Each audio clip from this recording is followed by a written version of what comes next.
Hi everyone, ನಾನು ನಿಮ್ಮ ಸಂದರ್ಶಿನಿ ಸ್ವಾಮಿ. ನೀನಿಲ್ಲದೆ ಬದುಕೆಲ್ಲಿದೆ. ಇದೊಂದು ಕೌಟುಂಬಿಕ ಹಾಗೂ ಮಹಿಳಾ ಆಧಾರಿತ ಕಥೆಯಾಗಿದೆ. ಹೆಣ್ಣಾದವಳು ಮದುವೆ ಆದಮೇಲೆ ಗಂಡ ಮನೆ ಮಕ್ಕಳಿಗಾಗಿ ದಿನ ದುಡಿದು ಬದುಕ್ತಾಳೆ, ತನ್ನ ನೋವನ್ನೆಲ್ಲ ಮರೆತು. ಹಾಗೆ ಗಂಡನಾದವನು ಕೂಡ ಅವಳ ನೋವನ್ನು, ಅವಳ ಭಾವನೆಗಳನ್ನು ಅರಿತು ಬದುಕಬೇಕು. ಇಲ್ಲ ಅಂದರೆ ಅವಳಿಲ್ಲದ ಬದುಕು ಹೇಗಿರುತ್ತೆ ಅನ್ನೋದಕ್ಕೆ ಈ ಕಥೆಯೇ ಸಾಕ್ಷಿಯಾಗಿರುತ್ತೆ. ನೀನಿಲ್ಲದೆ ಬದುಕೆಲ್ಲಿದೆ ಎಪಿಸೋಡ್ ಫಸ್ಟ್. ಇದೊಂದು ಮಿಡಲ್ ಕ್ಲಾಸ್ ಹುಡುಗಿಯ ಜೀವನದ ಕತೆ. ವ್ಯಥೆ. ಇದರಲ್ಲಿ ಬರುವ ಪಾತ್ರಗಳು, ಸ್ಥಳ, ಹೆಸರು ಯಾವುದು ಯಾರಿಗೂ ಸಂಬಂಧಪಟ್ಟಿದ್ದಲ್ಲ. ಭಾವನೆಗಳ ಬಂಧನದಲ್ಲಿ ಸಿಲುಕುವ ಮನಸ್ಸುಗಳ ಕತೆ. ಮೂಲತಃ ಈ ಕತೆ ಶುರುವಾಗೋದು ಬ್ಯಾಂಗ್ಳೂರಿನಿಂದ. ಬ್ಯಾಂಗ್ಳೂರು ಮೊದಲೇ ತಿಳಿಸಿದಂತೆ ಮಿಡಲ್ ಕ್ಲಾಸ್ ಕುಟುಂಬ. 6ಕ್ಕೆ ಏರಲ್ಲ 3ಕ್ಕೆ ಇಳಿಯದ ಕುಟುಂಬ.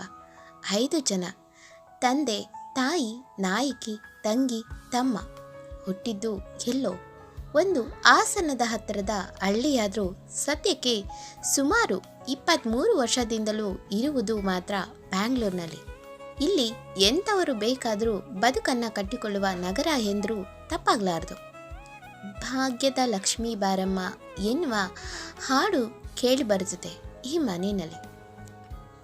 ಇಲ್ಲಿ ಪೂಜೆ ಮಾಡುತ್ತಿರುವ ಮರ್ಯಾದೆಯೇ ಜೀವ ಎಂದು ತಿಳಿದಿರುವ ಹೆಣ್ಣು ಪ್ರಭಾವತಿ. ಗಾರ್ಮೆಂಟ್ಸ್ನಲ್ಲಿ ಕೆಲಸ ಮಾಡುವ ಹೆಂಗಸು. ಕಷ್ಟದ ಜೀವ ಇದು. ಇನ್ನು ಗಂಟೆ ಹೇಳಾದರೂ ಇನ್ನೂ ಹಾಸಿಗೆ ಮೇಲೆ ಬಿದ್ದಿರುವ ಮನುಷ್ಯ. ಹೆಂಡತಿ ಮಕ್ಕಳ ದುಡ್ಡಲ್ಲಿ ಲೋಲ್ ಮಾಡುವ ಮನುಷ್ಯ. ಊಟಕ್ಕುಂಟು ಆಟಕ್ಕಿಲ್ಲ ಎನ್ನುವ ಮನುಷ್ಯ. ಏನು ತಂದಾಕಲ್ಲ, ಆದರೂ ಇವನದೇ ಯಜಮಾನಿಗೆ. ಈ ಮನುಷ್ಯನ ಹೆಸರು ಕೃಷ್ಣಮೂರ್ತಿ.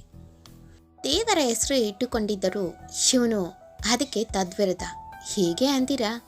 ಇವನು ಸದಾಕಾಲ ಅನುಮಾನದ ಪಿಚಾಚಿ. 3 ಮಕ್ಕಳಿದ್ರೂ ಹೆಂಡತಿ ಮಕ್ಕಳ ಮೇಲೆ ಅನುಮಾನ ಪಡುವಂಥ ಮನುಷ್ಯ ಇವನು. ಇನ್ನು ನಮ್ಮ ನಾಯಕಿ ದರಿದ್ರಿ. ಇವಳು ಹುಟ್ಟಿದ್ದಕ್ಕೆ ಧನ್ಯ ಎಂದುಕೊಳ್ಳಬೇಕು, ಏನೋ ಗೊತ್ತಿಲ್ಲ. ಇನ್ನೋಸೆಂಟ್ ಹುಡುಗಿ, ಹಾಗಂತ ತುಂಬ ಎಂದುಕೊಳ್ಬೇಡಿ. ಇವಳೆ ನಮ್ಮ ಕಥಾನಾಯಕಿ ದರಿದ್ರಿ. ಸ್ವಲ್ಪ ವರ್ಕಿನವ್ರ ಮುಂದೆ ರೌಡಿ ಬೇಬಿನೇ ಕಣ್ರಿ.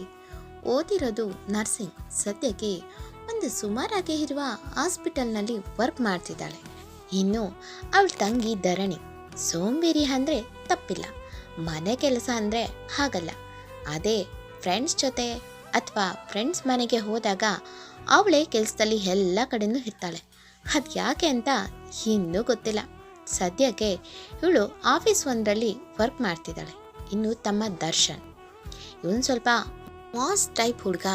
ಇವನು ಅಷ್ಟೇ, ಮನೆ ಕೆಲಸ ಟುಸ್. ಸದ್ಯಕ್ಕೆ ಕಾಲೇಜ್ ಮುಗಿಸಿ ಸೇಲ್ಸ್ ಡಿಪಾರ್ಟ್ಮೆಂಟ್ನಲ್ಲಿ ವರ್ಕ್ ಮಾಡ್ತಿದ್ದಾನೆ. ಆದರೆ ಯಾವುದೇ ಕೆಟ್ಟ ಚಟ ಇಲ್ಲದ ಒಳ್ಳೆ ಹುಡುಗ. ಸದ್ಯಕ್ಕೆ ಇವರ ಇಂಟ್ರೊಡಕ್ಷನ್ ಮುಗಿತು. ಮುಂದೆ ಹೀರೋ ಕಥೆನೂ ಕೇಳೋಣವಾ? ಹೆಸರು ಅದ್ವೈತ್ ಅಂತ. ಸದ್ಯಕ್ಕೆ ಹುಡುಗ ಫ್ರೀ ಬರ್ಡ್ ಅನ್ಬೋದು. ಯಾಕೆ ಅಂತೀರಾ? ಹುಟ್ಟಿದ್ದು ಒಂದು ಕಡೆ ಆದರೆ ಬೆಳೆದಿದ್ದು ಇನ್ನೊಂದು ಕಡೆ, ಬದುಕನ್ನು ಕಟ್ಟಿಕೊಂಡಿರೋದು ಇನ್ನೊಂದು ಕಡೆ ಕಣ್ರಿ. ಹಾಗಾಗಿ ಹುಡುಗ ಫ್ರೀ. ಎತ್ತ ತಂದೆ ತಾಯಿ ಸಾಕಲಾಗದೇ ಇದ್ದ 2 ಗಂಡು ಮಕ್ಕಳನ್ನ ತಮ್ಮ ಅಣ್ಣ ತಮ್ಮಂದಿರ ಮನೆಗೆ ಕಳಿಸಿದ್ದಾರೆ. ಹಾಗಂತ ಇವರೇನು ಇಲ್ದವರಲ್ಲಪ್ಪ. ಇವ್ರಿಗೆ ತೋಟ ಹೊಲ ಎಲ್ಲ ಇದೆ. ಇವನೇ ನಮ್ಮ ಕಥಾನಾಯಕ ಅದ್ವೈತ್. ನತಾದೃಷ್ಟ ಹುಡುಗ. ಇವ್ರ ತಂದೆ ತಾಯಿಗೆ ಎಲ್ಲ ಇದ್ರೂ ಮಕ್ಕಳನ್ನು ಬೇರೆಯವ್ರ ಮನೆಗೆ ಬೆಳೆಯಲು ಬಿಟ್ಟು ಗಂಡ ಹೆಂಡತಿ ಆರಾಮಾಗಿ ಜೀವಿಸ್ತಿದ್ದಾರೆ. ಸದ್ಯಕ್ಕೆ ಇವ್ರದು ಸಾಕು, ಮುಂದೆ ಇದೆ. ಅದ್ವೈತ್ ಸ್ವಲ್ಪ ಮಟ್ಟಿಗೆ ದೊಡ್ಡವರು ಎಂದರೆ ಗೌರವ ಕೊಡುವ ಹುಡುಗ. ಇವನನ್ನು ಬೆಳೆಸಿ ಇರುವವರು ಇವರ ದೊಡ್ಡಪ್ಪ. ಬೆಸ್ಕಾಂ ಸರ್ಕಾರಿ ಕೆಲಸ. ಹಾಗಾಗಿ 3 ಹೆಣ್ಮಕ್ಳು, ಒಬ್ಬ ಮಗನ ಜೊತೆ ಲಾಸ್ಟ್ ಹುಡುಗ ಎಂದು ಅದ್ವೈತ್ನ ಸಾಕುತ್ತಾರೆ. ಸದ್ಯಕ್ಕೆ ಇವರದು ಹೀಗೆ ಇರಲಿ, ಮುಂದಕ್ಕೆ ಡೀಟೇಲ್ಸ್ ಹೇಳ್ತೀನಿ. ಯುಟಿಲಿಟಿ ಎನ್ನುವ ಹಾಸ್ಪಿಟಲ್ನಲ್ಲಿ ನಮ್ಮ ಹುಡುಗಿ ವರ್ಕ್ ಮಾಡೋದು. ಅಲ್ಲಿ ಇವಳಿಗೂ ಫ್ಯಾನ್ ಫಾಲೋಯಿಂಗು ಇದೆಯಪ್ಪ. ಮುಂದೆ ನೀವೇ ನೋಡ್ತೀರಾ ಅಲ್ವಾ?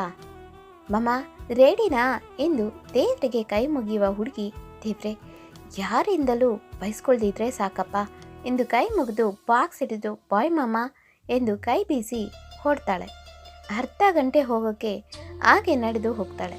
ನಮ್ಮ ಹುಡುಗಿ ಹಾಸ್ಪಿಟಲ್ ಒಳಗೆ ಎಂಟ್ರಿ ಆಗುತ್ತಿದ್ದಂತೆ, ಏನು ಸಿಸ್ಟರ್ ನಿಮ್ಮ ಟೈಮಿಂಗ್ ಕರೆಕ್ಟ್ ಇರುತ್ತೆ ಎಂದು ಎದುರಾದ ಹಾಸ್ಪಿಟಲ್ ಮ್ಯಾನೇಜರ್ ಕಡ್ಡಿ, ಹೆಸರು ಕಾರ್ತಿಕ್, ಪಕ್ಕಾ ಪಿಕ್ಚರ್. ಸರ್ ಗುಡ್ ಮಾರ್ನಿಂಗ್ ಎಂದು ವಿಶ್ ಮಾಡಿ ಒಳಗೋಗುವ ಹುಡುಗಿಗೆ ಎದುರಾಗುವ ಡಾಕ್ಟರ್ ಚಿಂತನ್. ಹುಡುಗಿ ಮುಖ ನೋಡಿ, ಏನು ರೌಡಿ ಬೇಬಿ ಇಷ್ಟು ಲೇಟಾಗಿ ಬಂದಿದ್ಯಾ, ಬೇಗ ಬರುತ್ತಾನೆ ಎಂದು ಕೇಳಿದವನಿಗೆ, ಸರ್ ನನ್ನ ವಾಚ್ನಲ್ಲಿ ಕರೆಕ್ಟ್ ಟೈಮ್ ಇದೆ, ನಿಮ್ಮದೇ ಸ್ಲೋ ಇರಬೇಕು ನೋಡಿ ಎಂದು ಕೋಪದ ಮುಖ ಮಾಡಿ ಹೋಗುವ ಹುಡುಗಿ ನೋಡುತ್ತಾ, ಈ ಪಟಾಕಿ ಸರಿಯಾಗಿ ಮಾತಾಡಲ್ಲ ಎಂದು ಗೊಣಕೊಂಡು ತನ್ನ ತಲೆ ಕೆರೆದುಕೊಂಡು ರಿಸೆಪ್ಷನ್ ಹತ್ರ ಬಂದು, ನಾನು ಹೊರಡ್ತೀನಿ, ಮಾರ್ನಿಂಗ್ ಡ್ಯೂಟಿ ಡಾಕ್ಟರ್ ಇನ್ನೂ ಬಂದಿಲ್ಲ, ಬಸ್ ಲೇಟ್ ಆಗುತ್ತೋ, ನಾನು ಇನ್ನೊಂದು ಹಾಸ್ಪಿಟಲ್ಗೆ ಹೋಗೋಕ್ಕೆ ಲೇಟ್ ಆಗುತ್ತೆ ಎಂದರೆ ಮ್ಯಾನೇಜರ್, ಸರ್ ಇರಿ ಸರ್, ಇನ್ನೂ ಸಿಸ್ಟರ್ ಈಗಿನ್ನೂ ಬಂದಿದ್ದಾರೆ ಎಂದು ನಗುತ್ತಾ ರೇಗಿಸ್ತಾನೆ ಕಾರ್ತಿಕ್. ಚಿಂತನ್ ಅವಳು ಹೋದ ಕಡೆನೇ ನೋಡುತ್ತಾ, ಏನೋ ಕಾರ್ತಿಕ್ ಈ ಹುಡುಗಿ ಬಂದು 1 ವರ್ಷ ಆದರೂ ಯಾರ ಹತ್ರನೂ ಕ್ಲೋಸ್ ಆಗಿ ಮಾತಾಡಿಲ್ಲ, ರೌಡಿ ಹುಡುಗಿ, ಮಾತಿಗೆ ಮುಂಚೆ ಪಟಾಕಿ ಥರ ಸಿಡಿತಾಳೆ ಎಂದು ಮಾತಾಡುವ ಹುಡುಗ ನಮ್ಮ 2ನೇ ಹೀರೋ ರಾಜೂರ್ ಹುಡುಗ. ಓದಿರೋದು ಆಯುರ್ವೇದ BMS. ಇವನು ಕೂಡ ಮಿಡಲ್ ಕ್ಲಾಸ್ ಹುಡುಗ, ಪಕ್ಕ ಹಳ್ಳಿ ಹುಡುಗ. ಊರಿಗೆ ಹೋದರೆ ಪಂಚೆ ಹುಟ್ಟು ಜೋಳ ಕಟಾವು ಮಾಡೋಕ್ಕೆ ಹೊರಟು ಬಿಡ್ತಾನೆ. ಸದ್ಯಕ್ಕೆ 2 ಹಾಸ್ಪಿಟಲ್ನಲ್ಲಿ ಕೆಲಸ ಮಾಡ್ತಾನೆ. ಇಲ್ಲಿ ನೈಟ್ ಡ್ಯೂಟಿ, ಇನ್ನೊಂದು ಸಪ್ತಗಿರಿಯಲ್ಲಿ ಮಾರ್ನಿಂಗ್ ಡ್ಯೂಟಿ ಮಾಡ್ತಾನೆ ಡ್ಯೂಟಿ ಡಾಕ್ಟರ್ ಆಗಿ. ನಮ್ಮ ಹುಡುಗಿ ನೋಡ್ದಾಗಿಂದನೂ ಏನೋ ಈ ಡಾಕ್ಟರ್ಗೆ ಹೃದಯದ ಬಡಿತ ಜೋರಿದೆಯಂತೆ. ಕೇಳೋಣ ಅವನ ಬಾಯಿಲೆ. ಕಾರ್ತಿಕ್ಗೆ ಕಾಲ್ ಬಂತು. ರಿಸೀವ್ ಮಾಡಿ ಮಾತಾಡಿ, ಸರ್ ನೀವೇ ಕಂಟಿನ್ಯೂ ಮಾಡಿ ಸರ್, ಸೋಮಿ ಸರ್ ಬರ್ತಿಲ್ಲ ಪ್ಲೀಸ್ ಎಂದು ರಿಕ್ವೆಸ್ಟ್ ಮಾಡ್ತಾನೆ ಕಾರ್ತಿಕ್. ಅಷ್ಟೊತ್ತಿಗೆ ದರಿದ್ರಿ ಬಂದು, ಸರ್ ವಾರ್ಡ್ ನಂಬರ್ 3ರ ಪೇಷಂಟ್ಗೆ ತುಂಬ ಹೊಟ್ಟೆ ನೋವು ಮತ್ತು ಹೊಟ್ಟೆ ಹುರಿ ಇದೆಯಂತೆ ಎಂದಳು. ಚಿಂತನ್ ಅವಳ ಮುಖ ನೋಡಿ, ಗ್ಯಾಸ್ಟ್ರಿಕ್ ಸಿರಪ್ ಬರೆದು ಕೊಡಿ ಎಂದ. ತನ್ನ ಬಳಿ ಇದ್ದ ಪುಟ್ಟ ಸ್ಲಿಪ್ನಲ್ಲಿ ಬರೆದು ಕೊಟ್ಟ. ಹುಡುಗಿ ಅಲ್ಲೇ ಇದ್ದ ಮೆಡಿಕಲ್ ಅವರ ಬಳಿ, ಅಣ್ಣ ನಾನು ಕೇಳಿದ್ದ ಮೆಡಿಸನ್ ತರಿಸಿದ್ದೀರಾ ಎಂದು ಮಾತಾಡುವಾಗ ಕೂದಲ್ಲೇ ಕಣ್ಣು ಮಿಡಗಿಸ್ದೆ ದರಿದ್ರೆಯನ್ನು ನೋಡುವ ಡಾಕ್ಟರ್. ಕಾರ್ತಿಕ್, ಯಾಕೋ ಇವತ್ತು ಅಲ್ಲಿಗೆ ಹೋಗೋ ಮೂಡಿಲ್ಲ ಕಣೋ, ಇಲ್ಲೇ ಡ್ಯೂಟಿ ಮಾಡ್ತೀನಿ ಬಿಡೋ ಎಂದು ನಕ್ಕವನ ಕಣ್ಣು ಮಾತ್ರ ದರಿದ್ರ ಮೇಲೇ ಇದೆ. ಹೀಗೆ ಅವಳನ್ನು ನೋಡೋದು, ಅವಳಿಗಾಗಿ ಹೆಚ್ಚು ಸಮಯ ಅವಳು ಡ್ಯೂಟಿ ಮಾಡುವ ಸಮಯದಲ್ಲಿ ಕಳೆಯೋದೇ ಇವನಿಗೆ ಖುಷಿ ಎಂದು ತನ್ನ ಪ್ರೀತಿ ಬಗ್ಗೆ ಬಾಯ್ಬಿಟ್ಟು ಹೇಳ್ಕೊಂಡಿಲ್ಲ ಹುಡುಗಿ ಹತ್ರ. ಹಾಗಂತ ನಮ್ಮ ಹುಡುಗಿ ಏನು ದಡ್ಡಿ ಅಲ್ಲ ಕಣಪ್ಪ, ಆ ಹುಡುಗೂ ಗೊತ್ತು ಇವನು ನನಗೆ ಕಾಳಾಗ್ತಿದ್ದಾನೆ ಅಂತ. ಬಟ್ ಹುಡುಗಿಗೆ ಇದರಲ್ಲಿ ಇಂಟ್ರೆಸ್ಟ್ ಇಲ್ಲ. ನಮ್ಮ ನಾಯಿಗೆ ಅಷ್ಟೇನು ಸುಂದರಿ ಅಲ್ಲ, ಗೋಧಿ ಬಣ್ಣ, ತಿದ್ದಿದ ರೌಂಡ್ ಫೇಸ್, ಸಣ್ಣ ಸುಮಾರು ಎತ್ತರ, ಪಿಂಪಲ್ ಇಲ್ಲದ ಲಕ್ಷಣ ಮುಖ, ನೋಡಿದ್ರೆ ಇನ್ನೊಮ್ಮೆ ನೋಡಬೇಕು ಎನ್ನುವಂತೆ ಕಾಣುವ ಹುಡುಗಿ. ಇವಳಿಗೆ ಇವಳೇ ಹಾಕ್ಕೊಂಡಿರೋ ಒಂದು ಸರ್ಕಲ್ ಇದೆ. ಹಾಗೆ ಕೆಲವು ಕಂಡೀಷನ್ ಕೂಡ ಇದೆ. ಏನಂತೀರಾ, ಇವಳು ಯಾರನ್ನು ಲವ್ ಮಾಡಲ್ಲ, ಅರೇಂಜ್ ಮ್ಯಾರೇಜ್ ಇಷ್ಟ. ಯಾಕೆ ಅಂತೀರಾ, ಅದಕ್ಕೂ ಕಾರಣ ಇದೆ. ಮೊದಲೇ ಲವ್ ಮಾಡಿ ಅದೇನಾದರೂ ಫೇಲ್ ಆಗಿ ಬೇರೆ ಮದುವೆ ಆದಮೇಲೆ ತಮ್ಮ ಅಳಿಯ ಲವ್ವರ್ ನೆನಪು ಬಂದರೆ ಆಗ ತಮ್ಮ ಸಂಸಾರದಲ್ಲಿ ಬಿರುಕು ಬರುತ್ತೆ ಎನ್ನುವುದು ಇವಳ ಅಭಿಪ್ರಾಯ. ಮುಂದೆ ಹೀಗೆ ಇರುತ್ತಾ ನೋಡಬೇಕು. ಸದ್ಯಕ್ಕೆ ಬಾಡಿಗೆ ಮನೆಯಲ್ಲಿದೆ ಈ ಕುಟುಂಬ. ಪ್ರಭಾವತಿಯವರು ಬೆಳಿಗ್ಗೆ ಫ್ಯಾಕ್ಟರಿನಲ್ಲಿ ಕೆಲಸ ಮಾಡಿ ಬಂದು ಸಂಜೆ ತಮ್ಮ ಮಕ್ಕಳ ಮುಖ ನೋಡಿದ್ರೆ ಏನೋ ಒಂದು ಸಂತೋಷ. ಮಕ್ಕಳೆಂದರೆ ಪ್ರಾಣ. ಅದರಲ್ಲೂ ದರಿದ್ರಿ ಎಂದರೆ ತುಸು ಹೆಚ್ಚೇ ಪ್ರೀತಿ. ಯಾಕೆ ಅಂದಿರಾ, ಬನ್ನಿ ಅವ್ರ ಬಾಯಲ್ಲೇ ಕೇಳೋಣ. ಧರಣಿ ಏನು ಮಾಡ್ತಿದೀಯಾ? ಪಾಪ ಆ ಹುಡುಗಿ ಡ್ಯೂಟಿ ಮುಗಿಸ್ಕೊಂಡು ಬಂದು ಬಟ್ಟೆ ತೊಳೆದು ಅಡುಗೆ ಮಾಡ್ತಿದೆ, ನೀನು ಪಾತ್ರೆ ತೊಳೆಯೋಕ್ಕಾಗಲ್ವಾ ಎಂದು ಬೈತಾರೆ. ಮಮ್ಮ ಹೋಗ್ಲಿ ಬಿಡಿ, ಎಲ್ಲ ಆಯಿತು ನಾನೇ ತೊಳಿತೀನಿ ಎಂದರೆ, ಅಷ್ಟೆಲ್ಲ ಕೆಲಸ ಮಾಡಿ ಬಂದು ನನಗೂ ಹೆಲ್ಪ್ ಮಾಡ್ತೀಯಾ? ಅವಳು ಸುಮ್ಮನೆ ಗಂಡು ಹುಡುಗಂತರ ತಿಂದು ತಟ್ಟೆ ಕೂಡ ತೊಳೆಯಲ್ಲ, ಸುಮ್ಮನಿರು ಎಂದು ಗದ್ರಿದ್ರು. ಅಷ್ಟೊತ್ತಿಗೆ ಧರಣಿ ಬಂದು, ಮಮ್ಮಿ ನಿನಗೆ ಅಕ್ಕನ ಕಂಡ್ರೆ ಜಾಸ್ತಿ ಪ್ರೀತಿ ಅಂದ್ಲು. ತುಸುಕು ಹೋಗ್ತಾಳೆ. ಅದಕ್ಕೆ ಪ್ರಭಾವತಿಯವರು, ಹೌದು ಕಣವ, ಈ ಹುಡುಗಿ ದುಡ್ದಿದ್ದೆಲ್ಲ ನನಗೆ ಕೊಡುತ್ತೆ, ನೀನೇನು ಮಾಡ್ತಿದ್ಯಾ? ಇನ್ನು ಅವನು ಗಾಡಿ ತಗೊಂಡು ಲೋನ್ ಕಟ್ಟಬೇಕು ಅಂತಾನೆ. ಅವನಿಗೆ ಡ್ಯೂಟಿ ಬೇರೆ ದೂರ ಬಿಡು. ನಿಂದು ಹತ್ರ ತಾನೇ ಇದೆ, ಆದರೂ ಬೇಕು ಅಂತ ತಗೊಂಡೆ. ಇನ್ನು ನಿಮ್ಮಪ್ಪ ನಮ್ಮ ಹತ್ರನೇ ಇದ್ರೆ ತಗೊಂಡು ಹೋಗ್ತಾರೆ. ಇಬ್ಬರ ದುಡ್ಡಲ್ಲಿ ಬಾಡಿಗೆ ಕಟ್ಟಿ ಮನೆಗೆ ದಿನಿಸಿ ಮಿಕ್ಕೆಲ್ಲ ಖರ್ಚು ಯಾರು ತರ್ತಾರೆ ಹೇಳು ಎಂದರು. ಅವ್ರ ಮಾತು ಕೇಳಿದ ಧರಣಿ ಕೋಪದಲ್ಲಿ, ಡ್ಯಾಡಿ ಹತ್ರ ಕೇಳು ಅಂದ್ಲು. ಮಗಳ ಆ ಮಾತು ಕೇಳಿದ ಪ್ರಭಾವತಿಯವರು ನಿಟ್ಟುಸಿರು ಬಿಟ್ಟು, ಆ ಮನುಷ್ಯನಿಗೆ ಯಾವ ಜವಾಬ್ದಾರಿ ಇದೆ? ಹೆಣ್ಮಕ್ಳು ಇದ್ದಾರೆ, ಮದುವೆಗೆ ಅಂತ ದುಡ್ಡಿಡೋಣ ಅನ್ನೋ ಜವಾಬ್ದಾರಿ ಇಲ್ಲ. 25 ವರ್ಷ ಆಯಿತು, ಇನ್ನೂ ಎಷ್ಟು ದಿನ ಹೀಗೆ ಇರೋದು? ಯಾವ ಸಮಯಕ್ಕೆ ಏನಾಗಬೇಕೋ ಅದು ಆಗಲೇಬೇಕು, ಅದೇ ಸರಿ ಎಂದು ಗೊಣಗುತ್ತಾ, ಕೇಳಿಸಿದ್ಯಾ ನನ್ನ ಮಾತು ಎಂದು ಗಂಡನ ಬಳಿ ಹೋದರು. ಕೃಷ್ಣಮೂರ್ತಿ, ಏನಿಂದೋ ನಿದ್ದೆ ಮಾಡೋಕ್ಕೂ ಬಿಡಲ್ಲ, ಇವಾಗೆಲ್ಲ ಅವರೇ ದುಡ್ಡಾಕಿ ಮದುವೆ ಮಾಡಿಕೊಂಡು ಹೋಗ್ತಾರೆ ಕೆಲಸದಲ್ಲಿ ಇರುವ ಹುಡುಗಿರಿಗೆ. ಯೋಚನೆ ಮಾಡಬೇಡ ಎಂದು ಲೇಸಿಯಾಗಿ, ಊಟ ರೆಡಿ ಇದೆಯಾ, ಹೊಟ್ಟೆ ಹಸಿತಿದೆ ಎಂದ. ಪ್ರಭಾವತಿಯವರು, ದೇವ್ರೆ, ಇಂಥ ಗಂಡನ ಯಾಕೆ ಕೊಟ್ಟಪ್ಪ ಎಂದು ಮನದಲ್ಲೇ ನೊಂದುಕೊಳ್ಳುತ್ತಾ, ನನ್ನ ಮಕ್ಕಳಿಗಾಗಿ ಇನ್ನೂ ಬದುಕಿದ್ದೀನಿ, ಇಲ್ಲ ಯಾವತ್ತೋ ಕೆರೆನೋ ಬಾವಿನೋ ನೋಡ್ಕೊಳ್ತಿದ್ದೆ, ಎಲ್ಲ ನನ್ನ ಹಣೆ ಬರಹ ಎಂದು ಗೋಣಕೊಂಡು ಅಲ್ಲಿಂದ ಹೋಗ್ತಾರೆ. ಹೀಗೆ ದಿನಚರಿ ಕಳೆಯುತ್ತಿತ್ತು. ಧರಿತ್ರಿ ಲೈಫ್ನಲ್ಲಿ ಯಾವುದೇ ಬದಲಾವಣೆ ಇರಲಿಲ್ಲ. ಮನೆಯಲ್ಲಿ ಅಮ್ಮನಿಗೆ ಹೆಲ್ಪ್ ಮಾಡೋದು, ಹೊರಗಡೆ ಕೂಡ ದುಡಿದು ಬರೋದು. ಅಮ್ಮ ಅಂದರೆ ತುಂಬ ಪ್ರೀತಿ.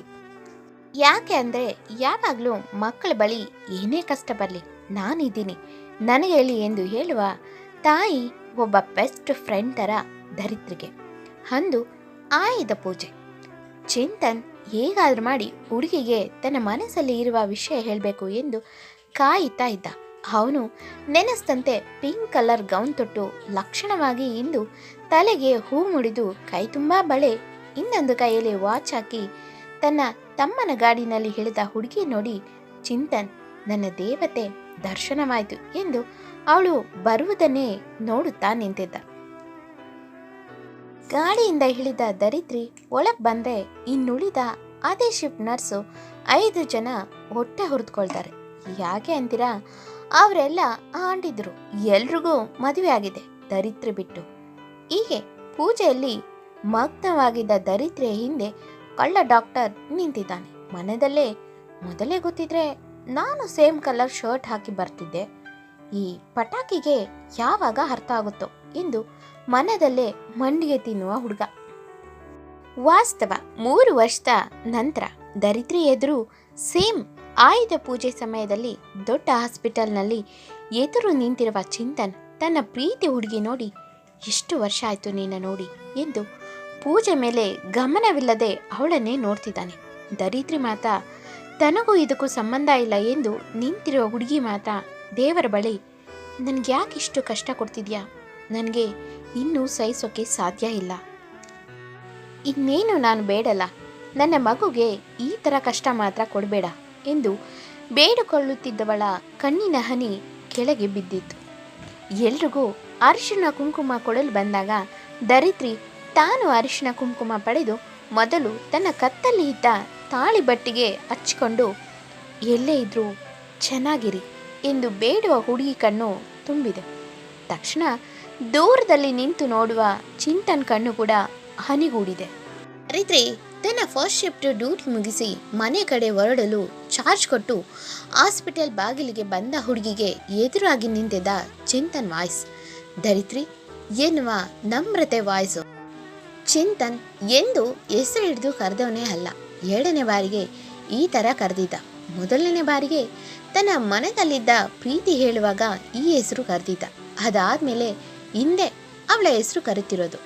ಧರಿತ್ರಿ ಈ ವಾಯ್ಸ್ ಎಲ್ಲೋ ಕೇಳಿದ್ದೀನಿ ಎನಿಸಿ ಹಿಂದೆ ತಿರುಗಿ ನೋಡ್ದ ಹುಡುಗಿ ಕಣ್ಣಿಗೆ ತಾನು ಉಟ್ಟ ಸೀರೆ ಕಲರ್ಗೆ ಮ್ಯಾಚ್ ಎನ್ನುವಂತೆ ಸೇಮ್ ಪಿಂಕ್ ಕಲರ್ ಶರ್ಟ್ ತೊಟ್ಟು ಮೊದಲಿನ ಥರ ಹುಡುಗಾಟದ ಹುಡುಗನಂತೆ ಕಾಣದೆ ಜವಾಬ್ದಾರಿಯುತ ಹುಡುಗನಂತೆ ಕಾಣುವ ಚಿಂತನ್ ಕಂಡ. ಧರಿತ್ರಿ ನಗು ಮುಖದಲ್ಲಿ, ಹಲೋ ಸರ್, ಹೇಗಿದ್ದೀರಾ ಎಂದಳು. ಕಾರ್ ಪಾರ್ಕಿಂಗ್ ಕಡೆ ಹೋಗಿ ಚಿಂತನ್ ಸಣ್ಣದೊಂದು ನಗು ಬೀರಿ, ನೋಡು ಇಷ್ಟು ಮಾತ್ರ ಎಂದ. ನೀನು ಹೇಗಿದ್ದೀಯಾ ಧರಿತ್ರಿ ಎಂದ ಮುಗುಳ್ನಗುತ್ತ. ಧರಿತ್ರಿ ಕೂಡ ನೋಡಿ ನಾನು ಇಷ್ಟು ಮಾತ್ರ ಎಂದು ಪ್ರತಿಯಾಗಿ ನಕ್ಕಳು. ಅವಳ ದುಃಖವನ್ನ ಹೈಡ್ ಮಾಡ್ತಿದ್ದಾಳೆ ಎಂದು ತಿಳಿದ ಚಿಂತನ್, ಎಲ್ಲಿರೋದು ನೀನು? ಇಲ್ಲಿ ಎಷ್ಟು ದಿನದಿಂದ ವರ್ಕ್ ಮಾಡ್ತಿದ್ಯಾ? ನಾನು ಎಂದು ನಿನ್ನ ನೋಡೇ ಇಲ್ಲ ಎಂದ ನಿಧಾನಕ್ಕೆ. ಧರಿತ್ರಿ ನಗುತ್ತಾ, ನಾನು ಸ್ಕ್ಯಾನಿಂಗ್ ಡಿಪಾರ್ಟ್ಮೆಂಟ್ ಸರ್, ಬಂದು 3 ತಿಂಗಳಾಯ್ತು ಎಂದಳು. ಚಿಂತನ್ ಅವಳನ್ನೇ ನೋಡುತ್ತಾ, ಹಣೆಯಲ್ಲಿ ಸಿಂಧೂರ, ಕತ್ತಲ್ಲಿ ಮಾಂಗಲ್ಯ ಸರ, ಕೈಯಲ್ಲಿ ಬಳೆ, ತಲೆಯಲ್ಲಿ ಹೂವು, ಕೆನ್ನೆಗೆ ಅರಿಶಿಣ, ಕಾಲಲ್ಲಿ ಕಾಲುಂಗ್ರ ನೋಡಿ ಮನದಲ್ಲೇ ನೊಂದುಕೊಂಡ. ಧರಿತ್ರಿ ಮಾತ್ರ, ಸರ್ ನಾನು ಹೊರಡ್ತೀನಿ, ನನಗೋಸ್ಕರ ಮನೆಯಲ್ಲಿ ಪಾಪು ಕಾಯ್ತಿರುತ್ತೆ ಎಂದಳು. ಧರಿತ್ರಿ ಬಾಯಿಂದ ಮಗು ಎನ್ನುವ ಮಾತು ಕೇಳಿದ ಚಿಂತನ್ಗೆ ಇನ್ನಷ್ಟು ಕೇಳೋಕೆ ಕಷ್ಟ ಆಗಿತ್ತು.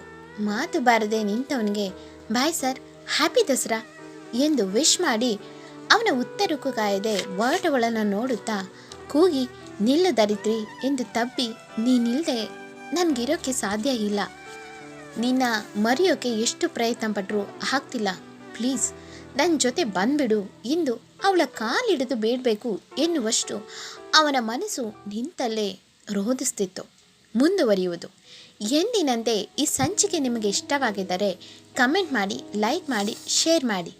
ಹಾಗೆ ಈ ಕಥೆಯ ಹೆಚ್ಚಿನ ಎಪಿಸೋಡ್ಗಾಗಿ ನನ್ನ ಚಾನಲ್ಗೆ ಸಬ್ಸ್ಕ್ರೈಬ್ ಆಗಿ ಪಕ್ಕದಲ್ಲಿರುವ ಬೆಲ್ ಐಕನ್ನ ಕ್ಲಿಕ್ ಮಾಡಿ. ಇದರಿಂದ ನನ್ನೆಲ್ಲ ಕಥೆಗಳ ನೋಟಿಫಿಕೇಶನ್ ನಿಮಗೆ ಸಿಗುತ್ತೆ. ಧನ್ಯವಾದಗಳು.